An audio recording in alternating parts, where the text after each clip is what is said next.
Welcome back to my channel. Simply Haley here. So I wanted to jump on here today to another car chat video, and I really wanted to jump on here and talk about letting hold on, I'm trying to get my air together here, because in this Alabama heat, it's been like nice and kind of balmy because it's been raining all week, and then all of a sudden Friday, when I have to leave early to go to an appointment, now we want to bring out the heat and the humidity. So but I wanted to jump on here today because I wanted to talk about inherited depression. So this will be something that I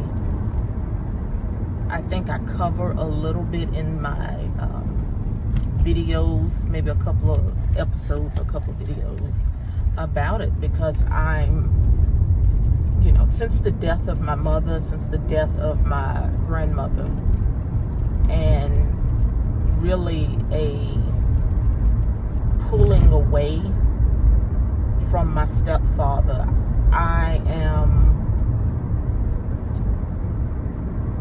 I'm starting to, I think, really unpack. And the crazy thing is, you know how you really think you're over something, or you think something really didn't affect you as much as you thought it. Let me see how I can put this. When you think you're dealing with something that happened in the past that you think you got over, and it isn't until later on that you realize you're not as healed as you thought you were. That's the point I'm at right now. I'm at right now on this grief journey. I think before, when I was considered myself on a healing journey, it wasn't really a healing journey. I think it was more of a pretend journey. And I say pretend journey, I think it was more pretend because I wanted to pretend like everything was okay, that I'm not bothered by things, that I can take on and handle the world. And I'll try to keep these videos down to one topic, so that way I can, so I can have more focused content. So back to inherited depression. When we think of things that are inherited, we think of, you inherit a home, you inherit purses, and I've mentioned purses because that's something my mother, when she passed, I have a lot of her purses that, she left to me. You think of almost physical, tangible objects. You don't think of emotions and beliefs, but people, when you're in a family, you're in a culture, you're in a community, you're in a religion, those things that they give you, those doctrines, those are handed down to you. And one of the things that I really feel like I've identified that was handed down to me, and like I said, I don't fault my mom. I do not fault my grandmother. I don't lay any of the blame at their feet per se, because I know, for one, they did the best that they could with what they had. They did the best that they could, not only in terms of financial, but in terms of emotional, spiritual. They gave all they had, from what they had, right?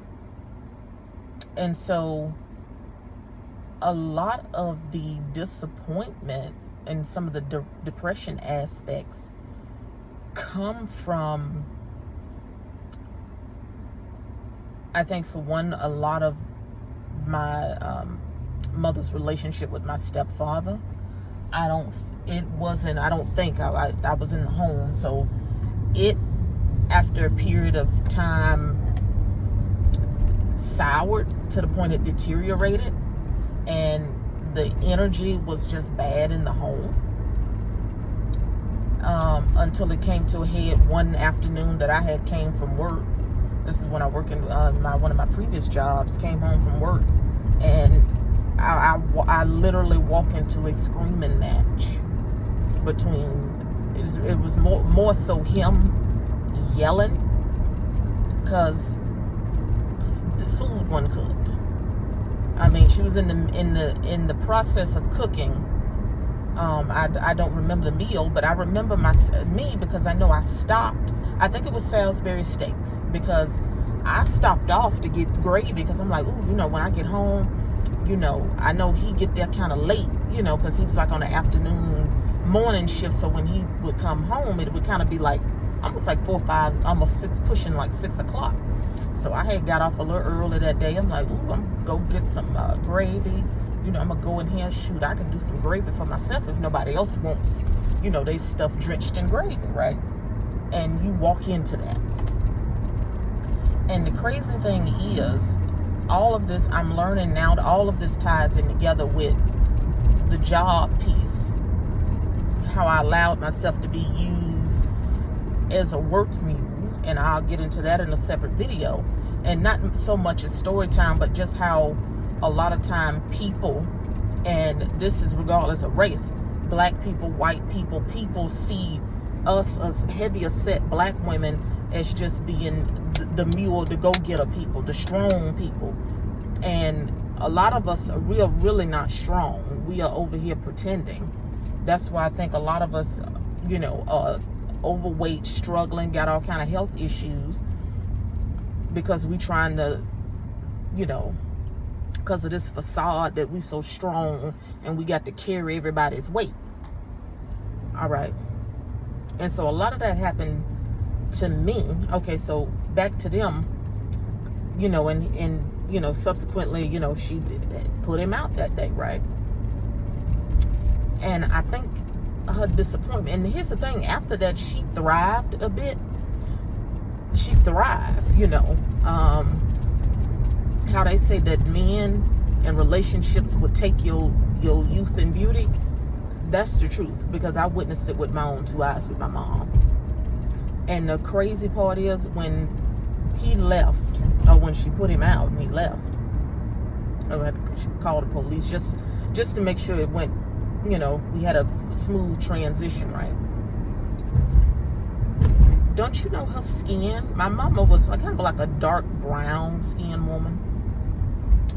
And don't you know, when that piece of the relationship and he was out of that house, do you not know how the energy in that home lightened up? It was like a weight was lifted off of, I know, my shoulders. It was like, oh, we don't know, nobody has to prance around on eggshells now. You don't have to be mindful of what you say, because you're afraid you're gonna set somebody off and they're gonna throw a temper tantrum. Even prior to me working, it was always kind of like me being on edge, because I was the primary one that would fix his plate and stuff. Oh, you want to make sure you fix the plate right and have it wrapped up, right, and on the table right. It was just so, I mean, now looking back, it was like, my God, it was just trauma almost, So, and a lot of that, when my mama was especially during the period of the relationship, during those unhappy latter years, I bared the weight of my mother's depression, of her pain, of her frustration. I almost felt like I was my mother's, I don't know if conscience is the correct word. I almost felt like I was her emotional center.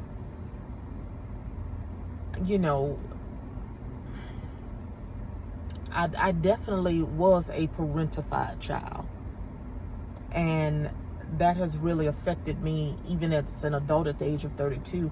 How I've been able to navigate relationships, but I haven't really navigated relationships. I don't necessarily know how to do that in a healthy way. For a while, to me, navigating relationships has been me being the crutch, the weight, the bearer, the keeper, the one who takes on everybody's stress and strain. You know, that has been my way of dealing with relationships, right?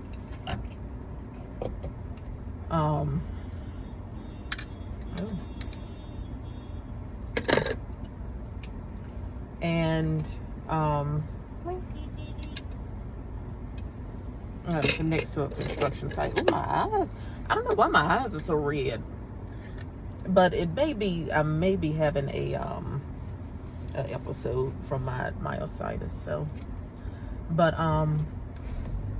yeah, you know, holding all of that in, you know, because when she was sad, I was sad.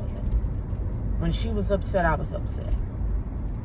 You know, and there are times when I can recall me trying to, you know, because high school wasn't the most unpleasant, but it wasn't, you know, all sunshine and roses, you know.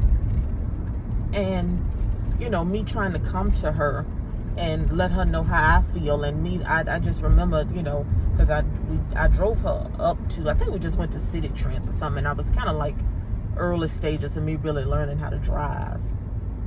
And, you know, telling her, hey, you know, high school, I just feel like an outcast and all this. And I mean, it just turned from me trying to have a moment where I'm trying to express myself to, you got it easy and you don't understand.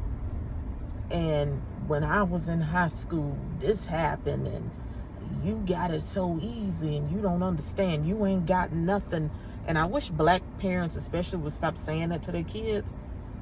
Stop telling them they don't have anything to be upset, worried, anxious, or whatever emotion that they're trying to express to you about. Please stop that. Please stop that. Because what you're doing is you're creating a bunch of people who don't know how to express themselves, who don't want to express themselves because they feel like their feelings are not valid. I thought I had to get that off my chest. See, it's stuff like that, little things like that, that made me, that I used to believe that I was healed from, but it turns out I'm not. Okay, that was a pet peeve of mine. It's just invalidating my feelings. And that happened quite a bit. It was just, I mean, the one moment, it was almost like I wasn't allowed to feel. That's what it was for me. It was like I wasn't allowed to feel. You know, that's exactly what it was. It really just hit me in that moment. In this moment, like, that's what it felt like. I was not allowed to feel.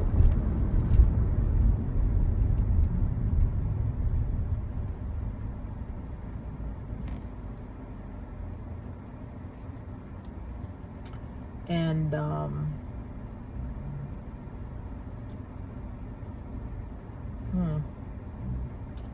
so that's a piece of it. And you know, and not only that, my grandmother, rest her soul, she was such a gentle soul woman. Like, I knew my grandma because my grandmother had a stroke, a stroke like TIAs, which is almost like it's almost like temporary blockage of blood flow. I forget what the TIA really stands for, but that's kind of what it is. Like, you call them mini strokes. Because she had her mini stroke when she was probably, I did the math, I want to say when she was in her mid-50s. In her mid-50s. And I only knew my grandmother post-stroke, right? And so I knew her as a gentle, really gentle, meek, mild, passive woman. Whom, you know, because she had a boyfriend, a 20-year boyfriend. Like, him and her had been dating since I was like, I think I was 2 years old, 2 or 3 years old when her and her boyfriend met. You know, and I just remember her being sad, you know, the disrespect, you know, that she put up a lot with him, and how he would talk down to her a lot of times and make her feel small. Like I said, I was a fairly small child, like maybe 5, 6 years, 7 years old, when you know, when I was witnessing this stuff happening. But at the time, you know, you don't really process all of that, right? And so that's why I say I inherited their depression, their sadness. And you know, I had a conversation with my grandmother before her mind really got bad, and that, you know, dementia really took a stronghold on her. And you know, when she told me, you know, about some of the issues she had with her own mother, you know, and how that affected her, it was just like, wow. It's like I just feel like we just handing down depression. That is our wealth, is depression.